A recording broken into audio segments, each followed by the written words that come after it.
Welcome to Books and Board Games, where we review board games and books that we like this week. I'm your host, Justin, along with my other hosts, Josh and Kristen.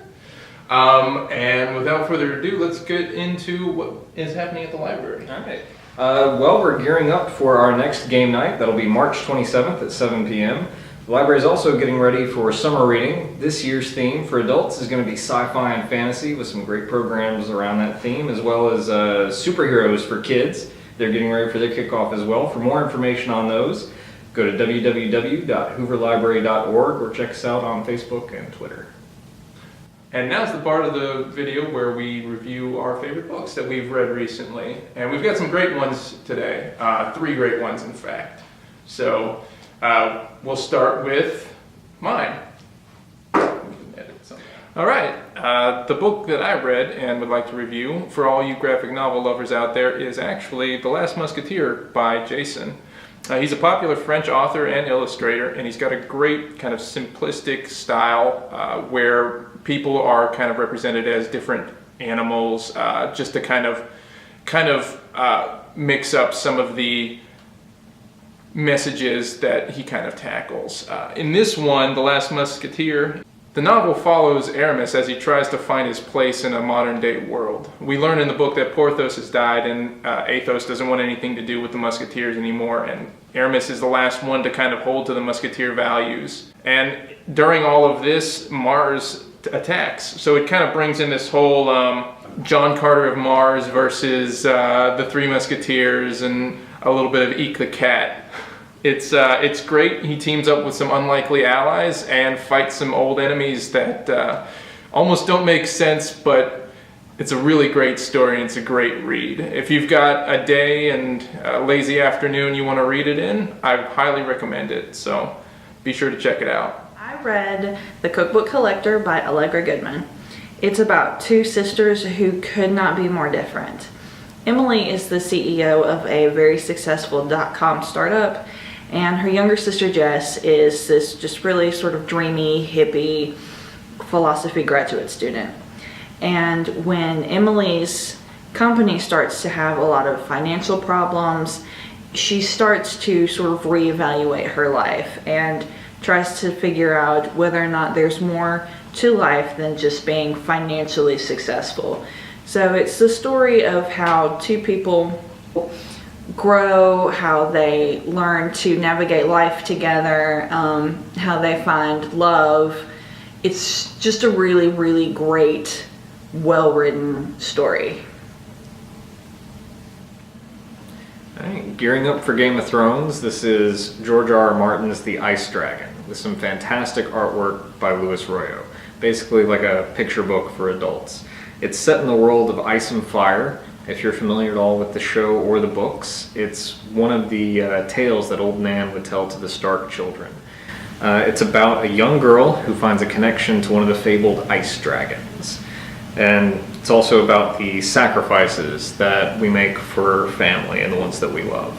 At only about 120 pages long, it'll still make you cry. So on this episode of Books and Board Games, we're going to be discussing the game Castle Panic. It is a cooperative tabletop game. Each game comes with a board, tower pieces that you have to defend, monsters, and heroes. And the overall objective of the game is to defend your castle against the onslaught of monsters. So, as you heard a little bit from Kristen, this game is definitely a cooperative game, and it requires a good deal of teamwork in order to win. And of course, winning means all of your towers, or at least one of your towers, is still surviving at the end whenever you've killed every single enemy.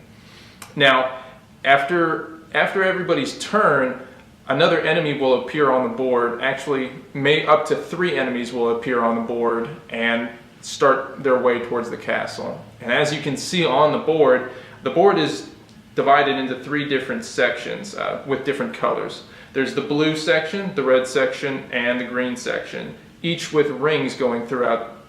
So there's the swordsman ring, the knight ring, the archer ring, the forest ring, and of course in the very middle there's the castle ring.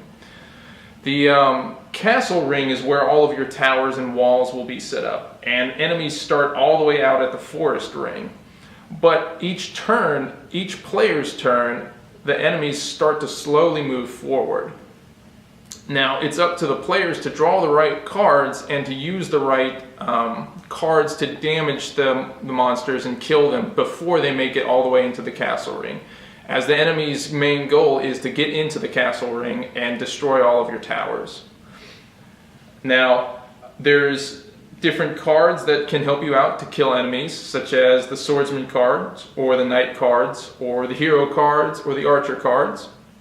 There's also cards that help you rebuild walls, so that if enemies get to your castle, they run into a wall first. And there's also cards that help you out, like the tar card, which keeps an enemy in place, and the push 'em back card, which pushes an enemy all the way back to the forest ring. There's also cards like Scavenge, which helps you go through the discard pile and get cards that you've used before that have been very helpful. But there's also all the enemies that you have to go through. So you've got to make sure that you're using the proper cards at the proper times. And one of the big things is that there's not just enemies in the enemy pile, there's also very harmful things in the monster pile, such as plague cards, which get rid of all of your certain cards, say all of your swordsman cards or all of your knight cards. And then there's things that help the enemies out, like all enemies move forward, enemies heal, all that different stuff. There's also very special enemies like the Goblin King or the Orc Warlord or the Troll Mage, which all boost up or help all the other enemies on the board. So it's really a game of teamwork, and it's really a game of strategizing what's the best move to make at the best time. Castle Panic is a game for 1 to 6 players, with the sweet spot being between 3 and 6. Average playtime about 45 minutes, though it can run longer or shorter based on how well things go for you in the draw phase. The best setting for a game of Castle Panic is going to be with either old friends or new, because of its cooperative nature and the amount of communication you need to survive. It's really good as an icebreaker for a new group of friends. Alright, now that we've covered the basics of the game, here's where we're going to share our thoughts. Guys, what did you think of the game? I really love this game. I think it's a lot of fun, and it's really creative. It's different than most other kind of games that I play. Yeah, it's not Monopoly. I hate parts of this game with a passion. I don't like the parts that you can't control, you know, like the rolling and the picking up the monsters. That's all it's half the game. This game is great. It requires a lot of teamwork, because without being able to like kind of strategize with your friends, you're gonna die in the first like few turns. But the thing is that there's parts of the game where it's just like, oh great, all of our, you know, a plague card will come out, and every like monster is in that ring, and it's just like, great, we're gonna die if we don't like do something really major soon. And you glare at the friend who drew that card, Yes. everyone's really mad, Yes. and you don't call or talk to him for a week because you just lost the game. Exactly. Yeah, and you know, it's great. You get together, and I mean, it's a good game to just play with a lot of your friends. Otherwise, you know, you wouldn't play a game. But It's a lot of laughing. Yeah, A lot of laughing. But I mean, it's like instead of getting those games where you're gonna be competing with your friends, and I know everybody has those times when you're gonna have you want the break to be like, man, if Josh wins one more game, let's all just gang up and we're gonna slash his tires and stuff like that while he's in the bathroom. No, that's not. That doesn't happen often, but you know. But you know what I'm saying, like, tires that way. yeah, you go through a lot of tires. Your Firestone's best customer. But it's a great game where you can just, instead of competing against your friends, you come together and work as a team, and you don't have to worry about like people getting angry and. It's like the perfect family holiday game. Yes, and there's still ways to see who won amongst your friends. Yeah, like who, I guess, contributed, or, you know, who messed up the game the worst. Sometimes that's fun, you know, sometimes it's one person pulling the Goblin Hero cards, and you know the boulder that goes through the exact wrong location and knocks out your towers. It's a good game, and it's a lot of fun, win or lose. Yeah.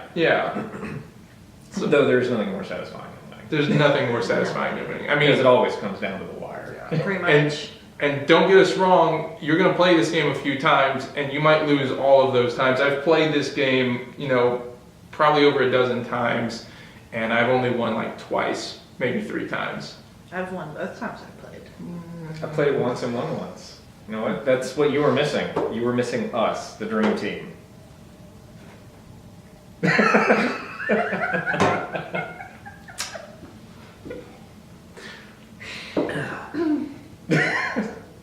I guess I was.